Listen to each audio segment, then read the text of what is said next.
नमस्कार दोस्तों आज हम बात करने वाले हैं बहुत ही इंटरेस्टिंग चोमिस्की के भाषा अर्जन या भाषा अधिग्रहण सिद्धांत पर।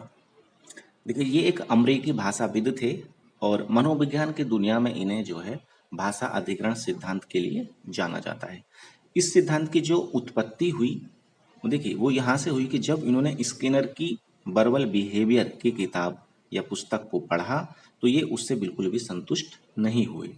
इन्होंने ये बात रखी कि ऐसा नहीं है कि बच्चा जो है कोरी स्लेट है या कोरा कागज है ना, इस तरह का कोई ये इस बात से ये बिल्कुल भी संतुष्ट नहीं हुए, बल्कि इन्होंने ये कहा कि जो मानव शिशु है वो जन्म से क्षमता लेकर पैदा होता है कि वह भाषा को सीख पाए या फिर अर्जित कर पाए।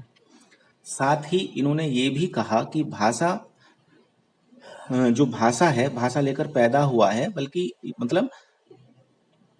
उनका कहने का तात्पर्य ये था कि भाई ऐसा नहीं है कि बच्चे को भाषा को लेकर पैदा हुआ है ना, बल्कि ये है कि वो उसके बेसिक रूल को पहले से जानता है।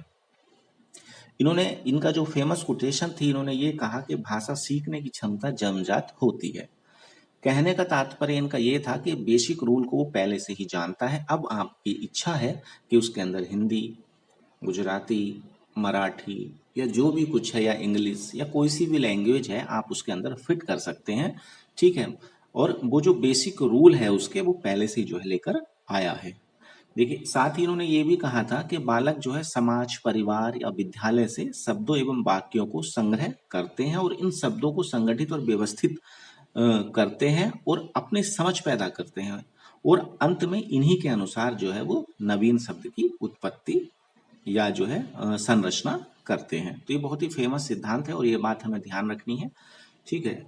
अब इन्होंने ये कहा कि ये बात हुई कि भाई भाषा जो है जन्मजात होती है और वो कुछ शब्दों को साथ में लेकर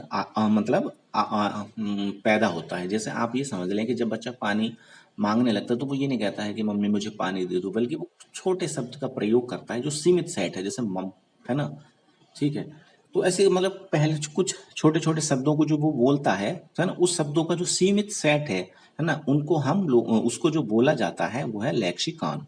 ये बहुत ही फेमस शब्द है और ये कई बार प्रश्न आया हुआ है भी।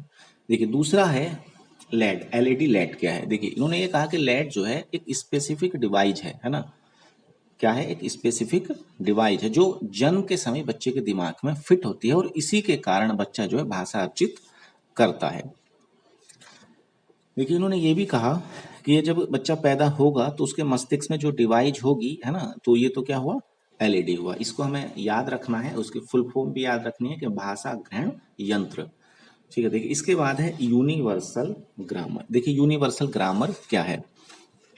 देखिए, इसमें यह कहा गया है कि हर बच्चा जो है बेसिक ग्रामर को जन्मजात जानता है या पहले से ही उसके दिमाग में बेसिक ग्रामर रूल जो जो है फिट होते हैं, सिर्फ उसे शब्दों की आवश्यकता होगी। अब जैसे जैसे शब्द का भंडार उसका भरेगा या धीरे धीरे जैसे इंक्रीज होगा उसका भंडार, और उसी के अकॉर्डिंग वो जो है क्या करेगा, वाक्य बनाएगा और अपना जो है अपनी भाषा का प्रयोग करने लगेगा, ठीक।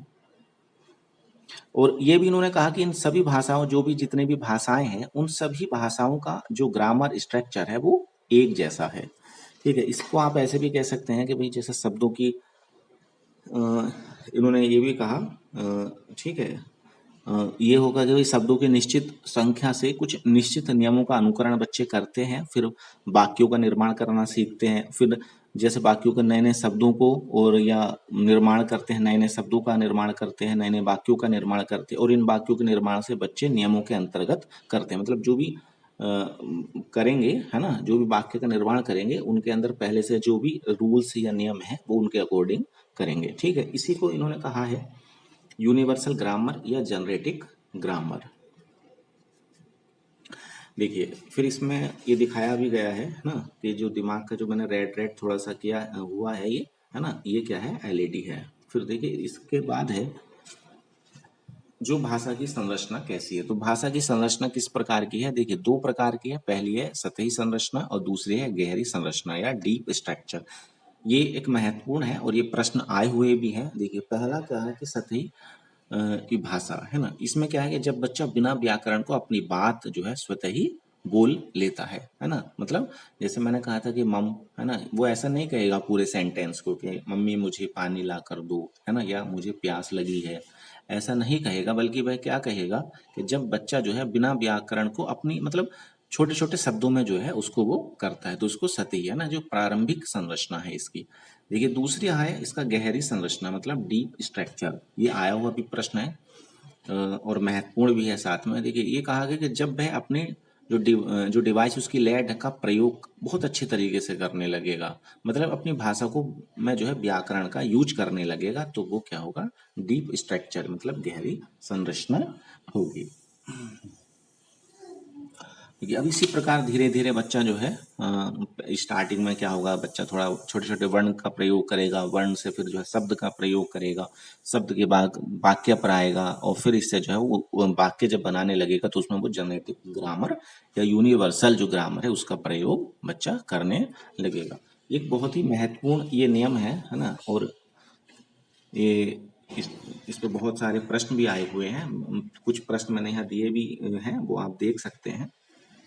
देखिए पहला प्रश्न ही इसमें दिया गया है कि भाषा अर्जन क्षमता किससे किसके साथ संबंधित है, तो जाहिर सी बात है ना, चोम्स्की होगा। दूसरा है भाषा और विचार के संबंध में चर्चा में अग्रणी कौन है ना, तो ये भी चोम्स्की होगा।